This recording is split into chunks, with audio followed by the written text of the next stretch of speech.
आपण पाहत आहात भारतीय जनमत, आपला चॅनल। नमस्कार, मी मानसी धामणसकर। आपण पाहत आहात भारतीय जनमत न्यूज। पाहूयात आजच्या ठळक घडामोडी। पॅशन प्रो गाडीचा अपघात झाला असून ट्रॅफिक पोलिसांनी या संदर्भात तात्काळ कारवाई केली आहे। सकाळी 9:30च्या दरम्यान हा अपघात झाला असून चालकाचे नियंत्रण सुटल्यामुळे हा अपघात झाला असावा अशी माहिती पोलिसांनी दिली आहे। सकाळी 9:30च्या दरम्यान एक पॅशन प्रो गाडी घेऊन द्रुतगती मार्गावरून जात असताना चालकाचा नियंत्रण सुटला, त्यामुळे ही घटना घडली असावी अशी माहिती पोलिसांनी दिली।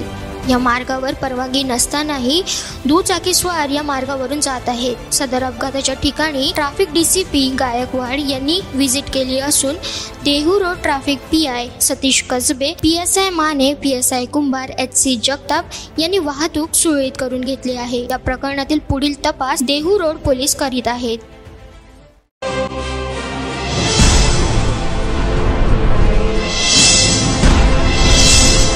आपण पाहत आहात भारतीय जनमत, आपला चॅनल।